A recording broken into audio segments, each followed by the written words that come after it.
Kita mulai. Bismillahirrahmanirrahim. Assalamualaikum warahmatullahi wabarakatuh. Alhamdulillah. Alhamdulillahilladzi arsala rasulahu bil huda wa dinil haqq liyudhhirahu 'ala ad-dini kullihi walau karihal musyrikun. Asyhadu an la ilaha illallah wahdahu la syarikalah wa asyhadu anna Muhammadan abduhu wa rasuluh. Allahumma salli wa sallim wa barik ala Sayyidina Muhammadin wa ala alihi wa ashabihi wa man tabi'ahum bi ihsanin ila yaumiddin. Allahumma inna nas'aluka ilman nafi'a wa rizqan thayyiba wa amalan mutaqabbala, amma ba'd. Ayyuhal ikhwah fidakumullah, alhamdulillah kita memuji Allah Subhanahu wa taala atas segala limpahan nikmat serta karunia-Nya sehingga pada sore hari ini kita bisa kembali berjumpa, berkumpul, bermuajahah dalam rangka melanjutkan pelajaran kita membaca kitab Nailur Roja bi Syarhi Safinatin Najah yang ditulis oleh Syekh Ahmad bin Umar Asy-Syatiri rahimahullah taala rahmatan wasi'ah. Sebuah kitab yang membahas tentang fikih di dalam madhab al-Imam Asy-Syafi'i rahimahullah ta'ala rahmatan wasi'ah. Kita sudah sampai di pembahasan seputar pembatal wudhu begitu. Kemarin terakhir kita sudah membahas bahwasanya di antara pembatal wudhu adalah hilang akal. Termasuk di dalamnya adalah tidur. Jadi hilang akal itu bukan kemudian akalnya hilang sama sekali, tapi yang dimaksud adalah hilangnya tamyiz, hilangnya kemampuan untuk membedakan. Ya, hilangnya kemampuan untuk membedakan baik dan buruk. Maka kemarin termasuk juga gila. Kalau ada orang gila kumat-kumatan begitu, maka kalau ada orang gila kumat, maka wudunya batal. Maka wudunya batal. Nah, kemudian ada satu poin di mana tidur itu tidak membatalkan wudu. Ada satu poin di mana tidur itu tidak membatalkan wudu. Kita lihat di sini bismillahirrahmanirrahim. Qala al-musannifu rahimahullahu taala rahmatan wasi'ah wa nafa'na bi ulumihi fi daril amin. Kata beliau illa nauma qa'idin mumakkinin maq'adahu minal ardi. Illa melainkan artinya ini enggak batal wudunya. Nauma qa'idin, tidurnya orang yang duduk, mumakkinin yang ajab begitu, yang stabil, maq'adahu, maq'adahnya, maq'adah itu bokong begitu, bokongnya stabil, minal ardi, di bumi. Nah, bumi ini bukan bukan batasan. Pokoknya dia duduknya di mana ya dia nempel di situ. Kalau duduk di kursi, duduk di motor ya di motor, duduk di mobil ya mobil, pokoknya bokongnya ini stabil nempel di tempat duduknya dia. Kemudian kata beliau, jadi kalau ada orang duduk dalam posisi seperti itu, orang tidur dalam posisi seperti itu, dia tidur dalam keadaan posisi duduk, kemudian tamkin, ya, tamkin, kemudian stabil. Nah, sekarang kita lihat mumakin itu apa? At-tamkinu, yang dimaksud dengan tamkin adalah alla yakuna bainal maq'adi wal maqarri tajafur. Yaitu tidak ada antara maq'ad, antara bokongnya dia, kemudian wal maqar dan tempat duduknya dia tajafur. Itu ada celah. Jadi bokong sama tempat duduknya itu enggak ada celah. Maka kalau ada celah sedikit saja, misalkan dia miring kemudian muncul celah seperti ini, maka ketika itu wudunya batal. Dalam tidur ya, dalam tidur misalkan begini, dia miring begini.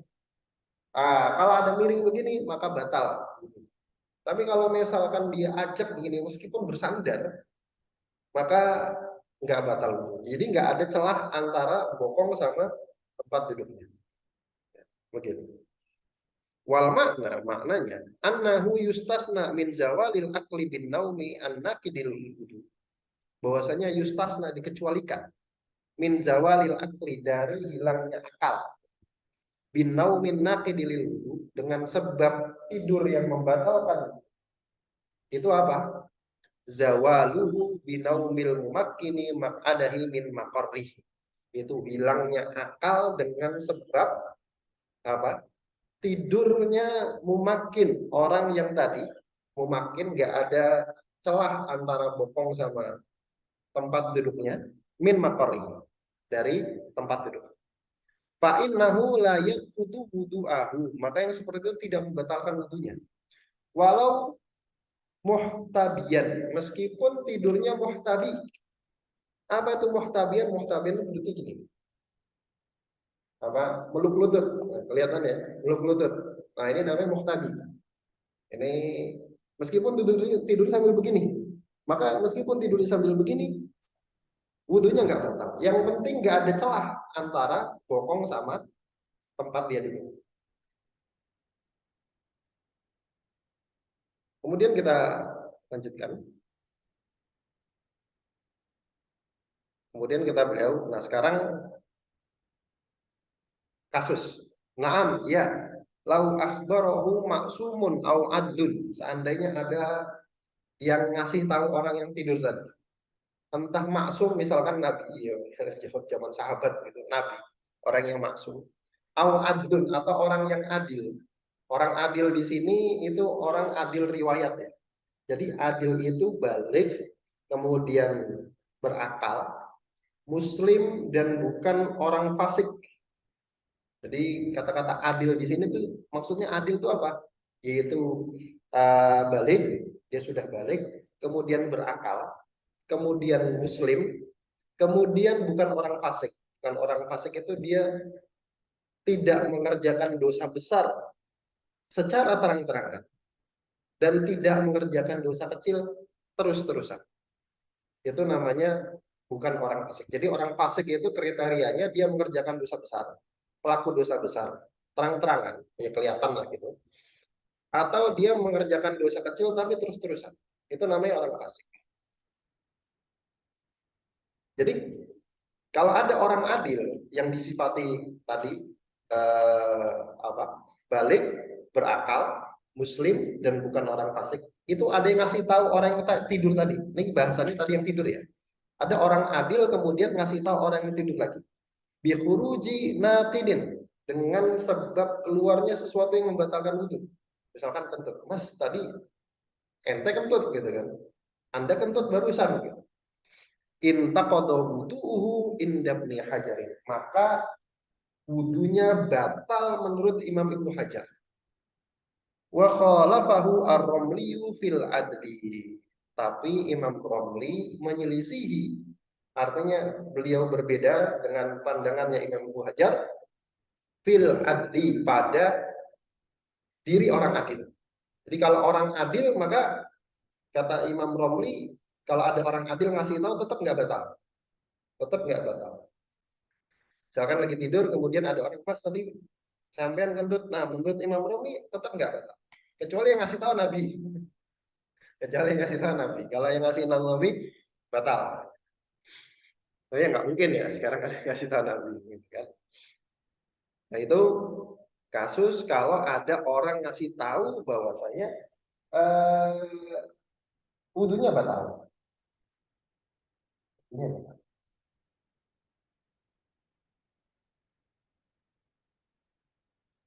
Kemudian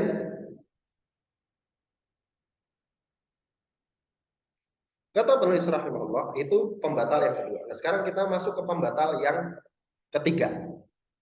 Di antara pembatal wudhu yang ketiga, kata beliau di sini, tsumma qala al-musannif rahimahullah, ats-tsalits, pembatal yang ketiga adalah iltiqa'u basyarati rajulin wa imra'atin, yaitu bertemunya kulit laki-laki dan perempuan kabiraini yang sudah besar gitu kan. Ajnabiyaini, kemudian ajnabi, non mahram, min ghairi hailin, tanpa adanya penghalang. Nah ini batasannya nih. Batasannya yaitu kita lihat Yang pertama, bertemunya dua kulit. Berarti mengeluarkan yang bukan kulit. Nanti kita lihat apa saja yang bukan kulit. Jadi harus kulit. Kemudian rojulin wamroatin. Ketemu kulitnya harus laki-laki dan perempuan. Beda jenis kelamin. Ya, harus beda jenis kelamin. Kalau sama jenis kelamin maka tidak batal. Kemudian kabiro ini, kemudian dua orangnya sudah besar. Nanti kita lihat dua kabiro ini apa. Kemudian ajnabiya ini, kemudian ajnabi, kemudian non mahram min ghairi ha'ilin, tanpa adanya penghalangnya, tanpa adanya penghalang. Maka kalau lampu, ya seperti itu, misalnya, gue sedih, buka. Nah, tape. Jadi seperti itu. Jadi bertemunya dua kulit, laki-laki dan perempuan yang sudah dewasa, yang sudah besar, itu bukan dewasa. Nanti beda. Kabiro ini nanti ada definisi sendiri. Ajnabiyah ini, kemudian ajnabi, beda, bukan mahram, min ghairi ha'ilin, tanpa adanya penghalang. Berarti kalau ada penghalang, maka nggak batal. Ada penghalang berupa baju gitu, maka tidak batal. Kemudian kita lihat di sini. Tsumma qala al-musannif rahimahullah, taqaddama annal basyarata dhahiru jildil insi. Telah berlalu bahwasanya definisi basyarah, kulit, itu adalah dhahiru jildil insi, yaitu kulit bagian luar. Kulit bagian luar. Nanti kita akan lihat apa saja yang tidak termasuk kulit. Kemudian wal kabironi huma. Sekarang tadi kan dikatakan kabironi, sudah besar. Nah, sekarang sudah besar itu apa? Al kabironi huma, sudah besar itu adalah alladani, yang keduanya, laki-laki dan perempuan itu balagho, sudah mencapai hadda syahwati, batasan syahwat, urfan, secara uruf, inda arbabit tibai salimati, di sisi orang yang tabiatnya sehat. Tabiatnya sehat. Jadi disebut sudah besar itu bukan balik. Sudah balik bukan. Jadi sudah besar itu menurut tabiat orang yang apa namanya, selamat tabiatnya, artinya sehat, gitu. Bukan orang yang sakit secara mental. Itu orang tersebut sudah menimbulkan syahwat. Sudah bisa menimbulkan syahwat. Jadi nggak harus sudah balik. Belum balik pun kadang sudah ada yang menimbulkan syahwat, kan begitu. Nah, jadi yang dimaksud adalah laki-laki dan perempuan tersebut sudah menimbulkan syahwat menurut orang yang tabiatnya selamat. Kalau orang yang tabiatnya nggak selamat ya kan berarti kan apa namanya, misalkan pedofil gitu kan, itu nggak dianggap, itu nggak dianggap. Nah sekarang batasan syahwat itu apa? Apa yang disebut menimbulkan syahwat? Ini ciri fikih ya, ciri fikih itu dia selalu presisi gitu dan selalu detail. Di enaknya kita belajar fikih lewat pintu madhab itu istimewanya di sini. Jadi batasannya itu jelas gitu. Dob itu syahwat. Sekarang apa batasan syahwat? Batasan syahwat bagi laki-laki itu adalah intisyarud dzakari fir rajuli, yaitu bangkitnya dzakar. Dzakarnya naik gitu. Dzakarnya naik kalau pada laki-laki. Nah, kalau perempuan bagaimana?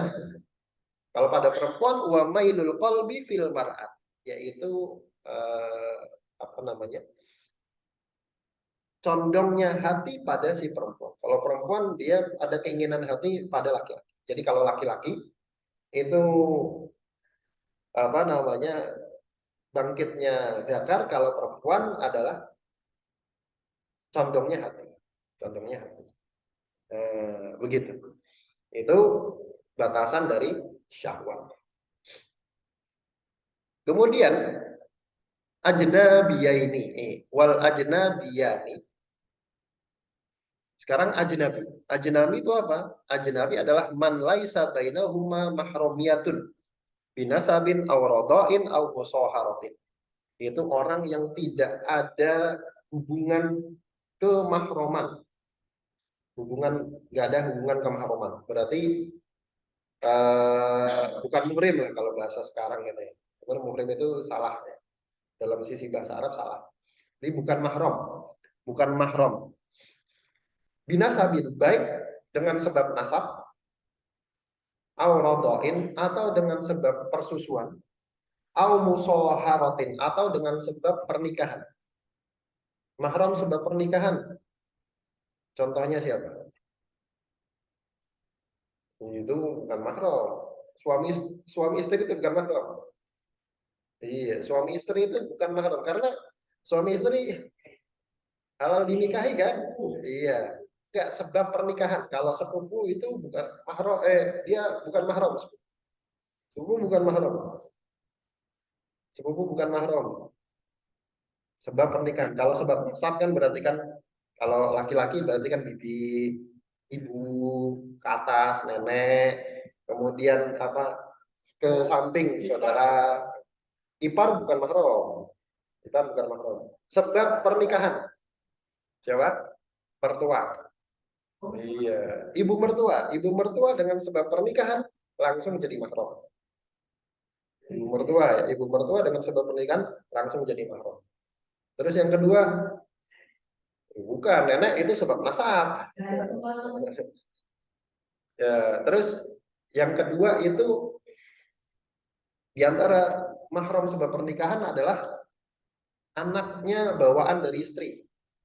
Misalkan ada orang menikahi janda gitu, membawa anak, anaknya perempuan, maka dengan sebab pernikahan langsung jadi mahram itu anak. Langsung jadi itu sebab musyawarah. Itu nanti bahasan mahram ada lagi. Jadi nggak ada hubungan mahram. Kalau ada hubungan mahram, maka menyentuh apa namanya yang ada hubungan mahram nggak batal wudhunya. Misalkan menyentuh ibu mertua, menyentuh anaknya istri, menyentuh anak sendiri, menyentuh ibu, menyentuh nenek, menyentuh bibi, maka itu juga tidak membatalkan wudhu, tidak membatalkan wudhu. Meskipun misal muncul syahwat, meskipun misal muncul syahwat, itu yang disebut dengan ajnabi. Kemudian wal maknanya anna thalitha min nawaqidil wudu'i tayaqqudul tiqa'i basyaratai dzakari wal untha al ajnabiyaini al wadihaini al mustahiyaini lidawit tiba'is salimati bila haidin. Makna dari pembatal wudhu yang ketiga adalah tayaqqudul tiqa'il basyarati, yaitu secara meyakinkan tersentuh dua kulit. Berarti secara meyakinkan itu mengeluarkan yang ragu. Yang ragu itu maksudnya bagaimana? Misal lagi jalan, kesenggol tadi kena kulit apa enggak ya gitu kan. Nah, itu meragukan. Maka aslinya tidak batal. Iya, artinya secara menurut kaidah itu bako toharoh. Toharohnya tetap ada, tidak batal. Karena ragu dia. Tadi nyentuh kulit apa cuma kesenggol bajunya gitu kan. Nah itu ragu tuh. Kalau ragu seperti itu nggak batal. Yang batal itu yakin, yakin nyentuh, yakin nyentuh. Sengaja atau tidak sengaja. Yang penting nyentuh kulit. Yang penting nyentuh kulit dan yakin. Yang kesentuh itu kulit. Kulit ketemu kulit. Iya, kalau yakin kesenggol juga batal. Yang penting kita yakin yang kena itu kulit. Kulit ketemu kulit ya. Kulit ketemu kulit. Kemudian laki-laki dan perempuan. Kalau laki-laki sama-sama laki-laki, perempuan sama-sama perempuan, nggak batal. Meskipun timbul syahwat. Meskipun timbul syahwat. Misalkan seperti itu. Kemudian al-ajnabiyah ini tadi sudah. Kemudian al-wadihah ini. Yang jelas. Gitu. Maka ini mengeluarkan hunsa. Mengeluarkan hunsa. Hunsa itu orang yang punya dua jenis kelamin, Al-mustahiyaini, dua jenis kelamin itu lahir dalam keadaan punya dua jenis kelamin gitu ya. Kemudian al-mustahiyaini tadi yang sudah menimbulkan syahwat, lidawet tiba isalimati bilaha ini. Bagi orang yang punya tabiat yang selamat, bukan tabiat yang rusak, bukan pedofil gitu, bilaha ilin tanpa adanya penghalang. Berarti itu batasannya seperti itu. La farqo bainal lamisi wal malmus, dan tidak ada beda antara yang nyentuh dan yang disentuh. Artinya dua-duanya batal. Ini nanti akan membedakan dengan pembatal yang terakhir yang keempat. Kemudian kata beliau, wala yamna'un naqdo as-sibah, tidak menghalangi dari batalnya wudu menyentuh sibah. Sibah itu anak belum balik tapi sudah nyampe batasan syahwat. Itu sibah. Dia belum balik, tapi secara tabiat dia sudah menimbulkan syahwat. Sudah menimbulkan syahwat. Maka menyentuh anak yang seperti ini meskipun belum balik, batal wudunya? Batal. Walal al-unnah, tidak pula al-unnah menyentuh orang yang sudah impoten atau menyentuhnya orang yang impoten gitu. Orang yang impoten menyentuh, kan impoten kan tadi kan apa batasan menimbulkan syahwat tadi, iya naiknya dakar gitu kan. Nah itu kalau dia impoten bagaimana? Ya tetap batal, ya tetap batal. Walal ikrohu, dan juga tidak dikecualikan orang yang dipaksa nyentuh perempuan yang bukan mahramnya. Apakah batal wudunya? Batal, meskipun dipaksa. Walal mautu, dan tidak tidak pula mayit ya. Tidak pula mayit. Tapi wayan takidul hayyu faqat, yang batal itu yang hidup saja. Wudunya si mayit nggak batal. Misal ada orang sudah wudu, kemudian dia memandikan mayit, maka yang membantikan mayit wudunya batal, batal. Yang batal yang hidup, Terus apa namanya? Kalau si mayit tersentuh sama orang yang hidup, sudah dimandikan, sudah diwudukan, batal wudunya? Tidak, tidak. Si mayit tidak perlu diwudukan lagi. Kemudian wala syalalul adwi Allah misi, dan tidak pula menghalangi dari batalnya wudu itu menyentuh al-udwi asyalal, menyentuh bagian tubuh yang lumpuh. Misalkan orang kena stroke gitu kan, atau apa namanya lumpuh, kemudian tangannya nggak bisa gerak, terus itu kesentuh sama orang, bukan mahram, batal kan wudunya? Batal, tetap batal. Walal malmusi, dan tidak juga al malmus, yang tidak juga menghalangi yang disentuh. Artinya yang disentuh pun tetap batal, bukan yang menyentuh saja. Jadi semua batal. Baik. Kemudian beliau melanjutkan pada permasalahan apa yang dimaksud dengan kulit. Apa yang dimaksud dengan kulit? Kata beliau, wa ulhiqa bil basyarati lahmul asnani wal lisanu. Yang termasuk juga kulit itu lahmul asnan. Gusi itu termasuk kulit. Wal lisan, lidah. Lidah itu termasuk kulit. Kalau tersentuh bagian gusi atau bagian lidah, batal. Kalau kulit ya jelas ya kulit. Sekarang gusi masuk nggak? Masuk. Lidah masuk nggak? Masuk. Wala sya'ru. Tapi rambut itu tidak termasuk kulit. Maka misal ada suami begitu, habis wudu kemudian megang rambut istrinya, gitu kan? Maka nggak batal. Wasinnu, demikian juga gigi. Iya, wadufru dan kuku. Itu juga tidak membatalkan wudhu. Menyentuh gigi, menyentuh kuku, itu nggak membatalkan wudhu. Menyentuh rambut, itu juga nggak membatalkan wudhu. Begitu. Jadi itu yang tidak termasuk kulit, yang tidak termasuk kulit. Artinya kalau nyentuh itu nggak batal. Kemudian wa al-haqabnu hajarin biha aidon batinal aini. Dan Ibnu Hajar itu juga memasukkan ke poin yang bukan kulit. Artinya kalau disentuh nggak batal, itu batinal aini, bagian dalam mata. Wal admal ladhi doharo, dan tulang yang kelihatan. Misal ada orang kecelakaan atau bagaimana, kemudian tulangnya kelihatan gitu kan. Maka kalau ada yang nyentuh itu nggak batal begini. Loh, ini luar biasa ya. Orang ahli fikih itu seperti itu. Ahli fikih itu mereka itu luar biasa. Mencari sampai ke kasus yang jelimet, tapi kadang terlalu jelimet. Ini kadang terlalu jelimet. Tapi ini ciri khas fikih ya, ciri khas fikih dan ciri khas madhab Syafi'i. Ciri khas madhab Syafi'i adalah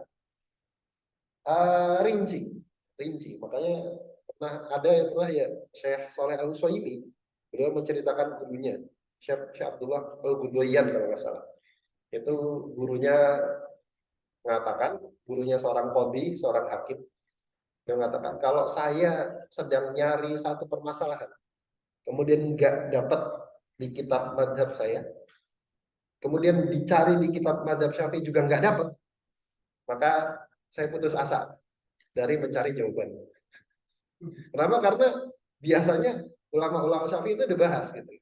Kalau sampai di kitab Syafi'i yang nggak ada, berarti memang belum ada yang bahas. Memang belum ada yang bahas. Wa khalafahu ar-Ramli fihima. Sedangkan Imam Ramli mengatakan batal pada dua kasus tersebut. Jadi Ibnu Hajar bilang kalau nyentuh bagian dalam mata, nyentuh tulang itu nggak batal. Kalau Romli mengatakan batal. Mengatakan batal.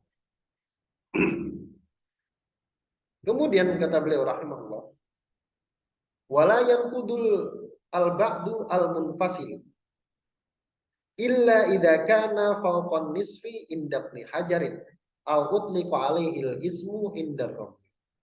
Sekarang kalau nyentuh bagian tubuh yang terpotong, buntung. Iya, misal kan ada orang kalau di negara-negara yang menerapkan syariat Islam, itu kan pencuri dipotong tangan, dipotong tangan. Sekarang potongan tangan itu diambil misalkan, atau disentuh, batal nggak wudunya? Gitu kan. Kata beliau, walayan kudu al-ba'du al-munfasil. Tidak batal dengan sebab menyentuh anggota badan yang terputus. Illa, kecuali, berarti ini kapan batal menyentuh anggota badan yang terputus? Illa idza kana fawqa nisfi inda ibni hajarin. Kecuali kalau anggota tubuh yang terputus itu lebih dari setengah. Lebih dari setengah. Iya, berarti kalau misalkan tangan gitu, kalau segini doang berarti enggak. Kalau segini berarti batal gitu kan. Segini. Kalau segini doang enggak ya. Kalau segini batal. Yang buntung segini. Kemudian tangan yang itu terpegang maka batal wudunya. Itu menurut Ibnu Hajar. Ya. Wa utliqa alaihi ismu inda Rabb. Kemudian menurut Ar-Rabi, batasannya bukan separuh. Kalau kata Ibnu Hajar itu lebih dari separuh. Kalau kurang dari separuh maka nggak batal. Nah, sekarang menurut Rabi beda lagi nih. Kapan batal kalau menyentuh anggota tubuh yang terpotong? Wa utliqa alaihi ismu. Kalau nama jenisnya itu masih dinisbatkan kepada anggota tubuh yang terpotong tadi. Kalau masih disebut laki-laki, masih disebut perempuan, anggota tubuh yang terpotong itu, maka baru batal. Kalau tidak bisa disebut itu laki-laki atau perempuan, maka tidak batal. Batasannya lebih enak, itu aja, lebih gampang, lebih gampang. Kemudian kita bilang walau akhbaru adlun bitalaki intaqadal wudu'u imdabni hajarin wa khalafahu ar-ramli. Sekarang kalau ada orang ngasih tahu, Mas tadi itu kesentuh kulit ketemu kulit, atau yang menyentuh ngomong, yang tersentuh ngomong, senggolan gitu kan. Kemudian senggolan sama perempuan yang kesenggol ngomong, tuh tadi kesentuh mas gitu kan, misalkan lagi di tempat wudhu gitu kan, kesentuh mas, batal nggak? Batal nggak? Kata beliau, walau akhbaru adlun, seandainya ada orang yang adil. Orang yang adil itu tadi apa? Balik, muslim, berakal, bukan orang fasik. Itu adil. Jadi balik, berakal, muslim, bukan orang fasik. Kalau yang ngasih tahu itu orang adil, italaki, kesentuh, maka inta kodol wudu imdabni hajarin. Wudunya batal. Menurut Imam itu Hajar. Wa khalafahu ar-Ramli. Tapi kata ar-Ramli enggak batal. Ini sering kayak gitu nih. Ramli itu Hajar, Ramli itu Hajar, sering disebut. Ini ulama masa tahrir kedua. Kalau tahrir pertama itu Nawawi Rafi'i. Nawawi Rafi'i. Tapi enggak ada di sini. Jadi begitu. Kalau ada orang adil ngasih tahu, Mas, tadi kesentuh maka batal. Kata Ibnu Hajar. Tapi kata Romli enggak batal. Enggak batal. Tinggal memilih yang mana. Boleh, taklid ke salah satunya boleh. Itu pembatal wudhu yang nomor 3. Nah, sekarang kita masuk ke pembatal wudhu yang nomor 4. Ar-Rabi'u, pembatal wudhu yang keempat adalah masukubulil adami au halqati duburihi bibatnir rohati au butunil asobihi. Adalah masukubulil adami, yaitu menyentuh kubul, kemaluan depan manusia, menyentuh kemaluan depan manusia, au halqati duburihi, atau halqah dubur, lubang dubur, ya, lubang duburnya itu, bibat nirrohati, dengan telapak tangan, bagian dalam telapak tangan, au butunil asobi, atau bagian dalam jari, bagian dalam jari. Ini karena mengkompromikan antara hadis yang seolah bertentangan. Kalau lihat di apa, di Bulughul Maram itu nanti antum akan dapatkan ada 2 hadis yang seolah bertentangan. Yang satu, ketika ada sahabat yang menanyakan Rasulullah, kalau saya nyentuh kemaluan batal nggak? Kata Rasulullah, itu kan cuma bagian tubuhmu, maka nggak batal. Tapi di hadis yang lain, ketika ada orang nyentuh kemaluan, batal wudhunya. Oh, bertentangan. Nah, dikompromikan. Cara komprominya seperti ini. Cara komprominya seperti ini. Jadi yang membatalkan itu kalau yang disentuh itu kalau menyentuhnya dengan telapak tangan. Selain telapak tangan nggak batal. Selain telapak tangan nggak batal. Nanti kita lihat. Al muradu bi batni rahati wa butunil asabi. Nah, sekarang yang dimaksud dengan telapak tangan itu apa? Adalah ma yastatiru inda wada'i ihdar rahataini alal ukhra ma'a tahamulin yasirin, yaitu ma yastatiru, yang tertutup, inda wada'i ihdar rahataini, ketika meletakkan 2 telapak tangan satu dengan yang lain, ma'a tahamulin yasirin, dengan sedikit ditekan, jadi seperti ini. Yang enggak kelihatan ini namanya telapak tangan. Kalau jempol agak begini nih. Yang enggak kelihatan ini yang telapak tangan. Berarti kalau yang kena bagian dalam ini, maka batal. Yang enggak kelihatan ya, yang enggak kelihatan. Fala tadkhulu ru'usul asabi'i wa ma bainahuma wa hurufuha wa harful kaffi. Tidak termasuk, artinya tidak membatalkan wudu menyentuh kemaluan depan dan belakang dengan ru'usul asabi, ujung jari. Ujung jari nggak masuk. Wa ma bainahuma, kemudian di antara jari-jari. Di antara jari-jari ini juga nggak termasuk. Kemudian wa hurufuha, dan tepi-tepi jari. Berarti di ujung jari, antara jari berarti ini ya. Kemudian tepi-tepi jari, kemudian wa harful kaffi, dan samping dari telapak tangan. Itu juga tidak membatalkan wudu. Jadi yang membatal pokoknya yang nggak kelihatan. Wal maknanya an-rabi'a min nawaqidil wudu. Bahwasanya pembatal wudu yang keempat adalah masus syakhsi walau khuntha. Menyentuhnya seseorang. Meskipun yang menyentuh itu khuntha, orang yang dua kelamin tadi. Jadi nyentuhnya seseorang. Berarti sekarang orang yang nyentuh. Meskipun orang yang nyentuh tadi khuntha, juz'an min kubuli adamin wahidin au halqati duburi. Bagian dari kubul manusia yang jelas, kemaluan depan yang jelas. Nah, kemaluan depan yang jelas ini mengeluarkan khunsa. Jadi kalau khunsa menyentuh kemaluan depan khunsa, orang yang punya dua kelamin, maka batal nggak wudunya? Batal nggak wudunya? Enggak batal. Kenapa? Karena kelaminnya harus jelas. Laki-laki ya laki-laki, perempuan yang perempuan, nggak boleh dua, double. Karena memang ada ya cacat lahir gitu ya, dua kelamin double. Nah kalau dua kelaminnya double bagaimana? Nggak batal. Nah sekarang yang disentuh yang batal tuh yang mana? Kelamin depan laki-laki kan banyak tuh bagiannya. Yang mana? Apa? Dakarnya. Bukan testisnya tapi dakarnya. Bukan testisnya tapi dakar. Jadi semua bagian dakarnya. Semua bagian dakarnya. Itu, hah? Beda.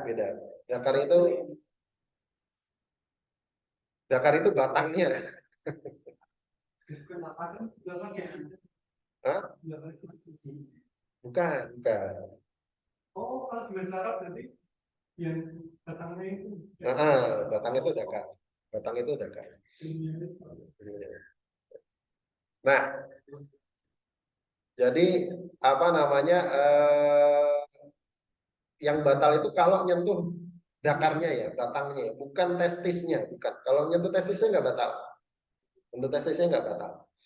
Kemudian kalau perempuan, bagian mana yang membatalkan wudu?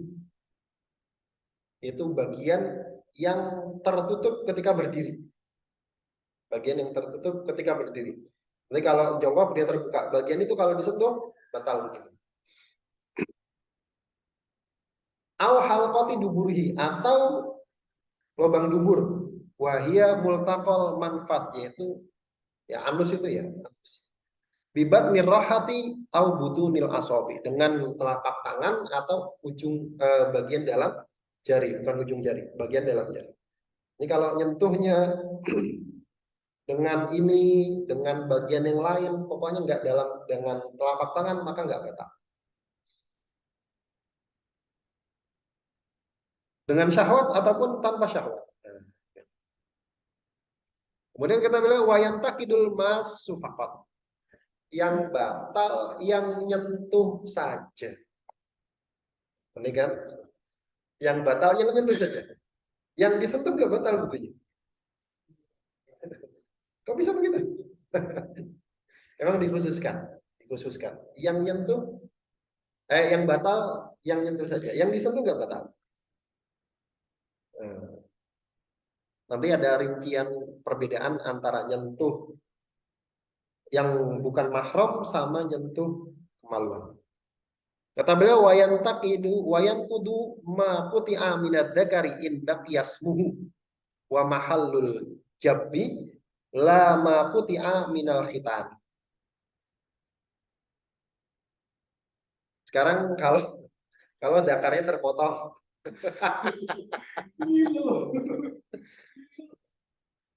Zakarnya terpotong. Batal nggak wudhu dengan sebab menyentuh zakar yang terpotong? Kalau zaman dulu hukuman kebiri itu ada. Iya kan, hukuman kebiri ada. Terus sekarang yang nggak jelas itu operasi kelamin misalkan. Nyentuh kemaluan yang terpotong. Batal nggak wudhunya? Kata beliau, batal wudhu dengan sebab menyentuh kemaluan yang terpotong. In baqiyasmuhu. Kalau masih bisa disebut zakar. Lihat orang. Orang ngelihat nih, orang masih bilang, oh itu zakar. Maka batal wudhu dengan sebab menyentuh itu. Kemudian wa mahallul jam, dan menyentuh tempat terpotongnya. Udah terpotong tuh, udah nggak ada. Kemudian menyentuh, batal nggak? Nyentuh tempat terpotongnya batal. Menyentuh tempat terpotongnya juga batal.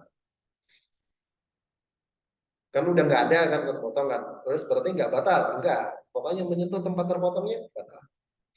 Kemudian lama kuti aminal khitan. Kalau menyentuh yang dipotong dari khitan tidak batal. Yang menyentuh terpotong dari khitan tidak membatalkan wudhu. Iya. Nah, sekarang kita masuk pada pembahasan tentang beda antara tadi menyentuh kemaluan dengan menyentuh laki-laki dan perempuan bukan mahram. Apa bedanya? Tanbihun, peringatan. Ulima mimma marra annal massa yukhaliful lamsa fi thamaniyati umurin.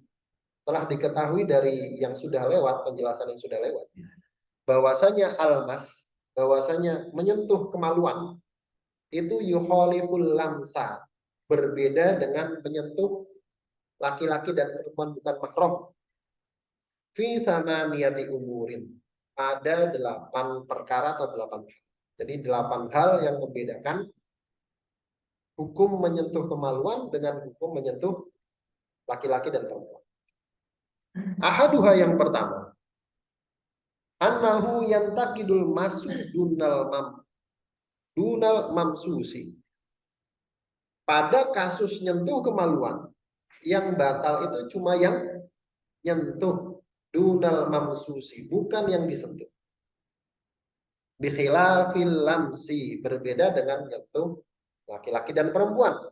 Fa innahu yantaqidu bihil lamisu wal qalmus. Yang nyentuh dan yang disentuh sama-sama batal. Sama batal. Kemudian tsaniha, perbedaan yang kedua, annahu la yushtaratu fil massi ikhtilafun nau'i dzukuratan wa unusatan bi khilafil lamsi. Beda yang kedua, pada kasus menyentuh kemaluan itu tidak disyaratkan beda jenis kelamin. Sama, tetap batal. Bahkan ada orang menyentuh kemaluan laki-laki, sama-sama laki-laki, misal nyebokin anak. Batal nggak? Batal. Siapa? Yang nyentuh. Meskipun laki-laki. Bikhilafil lamsi. Berbeda dengan menyentuh kulit tadi. Itu harus beda jenis kelamin. Ats-tsalitsuha, yang ketiga, annal massa qad yakunu fi syakhsin wahidi. Kasus menyentuh kelamin, menyentuh kemaluan, itu bisa terjadi pada satu orang. Sendiri nyentuh kemaluannya sendiri, batal nggak? Batal. Bikhilafil lamsi, berbeda dengan nyentuh kulit. Fa innahu la yakunu illa bainal isnaini. Kalau nyentuh kulit harus 2 orang yang berbeda. Itu yang ketiga.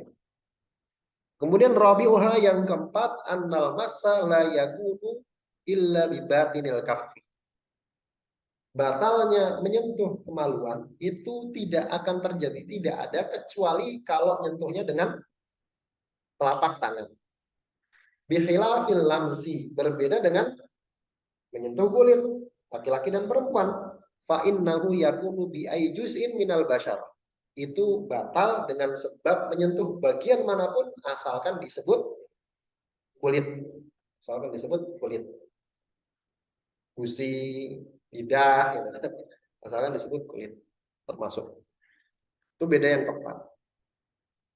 Beda yang kelima, khamisuha, yang kelima, annal massa, bahwasanya yang namanya nyentuh itu la yahtasu, mana tadi? La yahtasu bil ajnabiyaini. Bahwasanya yang namanya nyentuh kemaluan. Nyentuh kemaluan itu enggak khusus bagi yang beda, yang bukan mahram saja. Artinya sesama mahram pun kalau nyentuh kemaluan maka batal wudunya. Batal wudunya, enggak harus bukan mahram. Sama-sama mahram pun batal. Ibu nyentuhin anaknya, batal. Batal. Bi khilafil lamsi. Berbeda dengan nyentuh kulit. Kalau nyentuh kulit, ibu sama anak enggak batal. Anak sama bapak sama ibu enggak batal, sama nenek enggak batal. Kemudian sadisuha, yang keenam, anna masal farjil al mabani yang tuduh idza baqiyasmuhu. Pada kasus menyentuh kemaluan, pada kasus menyentuh kemaluan yang terpotong, gitu ya, itu membatalkan wudu idza baqiyasmuhu. Kalau masih disebut namanya, gitu kan, kalau masih disebut namanya, bisa disebut namanya kemaluan zakar maka batal. Bikhilafi lamsil udwi al mabani, berbeda dengan menyentuh anggota tubuh yang al muban, yang sudah terpotong. Tadi nggak batal ya, kecuali kalau lebih dari separuh. Kecuali kalau lebih dari separuh. Kemudian sabiuha, yang ketujuh, ikhtisasul masyi bil farji bikhilafil lamsi. Kalau kasus menyentuh kemaluan itu khusus pada kemaluan saja. Bikhilafil lamsi, berbeda dengan apa tadi? Menyentuh kulit. Kemudian yang terakhir, annal massa la yataqayyadu bi bulughi syahwati. Bahwasanya menyentuh kemaluan itu membatalkan wudu tidak berkaitan dengan bulughu syahwat, sudah mencapai batasan syahwat. Artinya masih kecil, masih bayi kan nih, belum mencapai batasan syahwat, masih bayi. Ada ibu nyebokin anak masih bayi, batal enggak? Batal. Bikhilafil lamsi, berbeda dengan nyentuh kulit. Kalau nyentuh kulit harus sampai pada batasan syahwat dulu, baru dia membatalkan wudhu. Begitu. Wallahu a'lam bishawab. Di sini selesai pembahasan tentang hal-hal yang membatalkan wudhu. Habis ini pertanyaan, tafadhol silakan. Ya. Nomor 7, ikhtisasul masih bil farji, menyentuh apa, kasus masun, kasus menyentuh kemaluan itu khusus pada kemaluan saja. Khusus pada kemaluan. Berarti kalau zakarnya zakar, kalau perempuan tadi bagian yang tertutup ketika berdiri, kalau pada kemaluan belakang ya lubang guburnya, berarti selain itu enggak batal. Selain itu enggak batal. Beda sama lams, yaitu menyentuh kulit. Menyentuh kulit enggak ada khusus. Pokoknya semua khusus. Semua kulit batal wudu. Wallahu a'lam. Cukup insyaallah sampai di sini. Mudah-mudahan yang sedikit ini ada manfaatnya. Yang benar datangnya dari Allah Subhanahu wa taala dan Rasulnya, dan yang salah dari saya pribadi dan dari syaitan, dan saya mohon ampun atasnya. Kita tutup dengan membaca doa kafaratul majelis. Bismillahirrahmanirrahim. Subhanakallahumma wa bihamdika asyhadu an la ilaha illa anta astaghfiruka wa atubu ilaik. Assalamualaikum warahmatullahi wabarakatuh. Waalaikumsalam warahmatullahi wabarakatuh.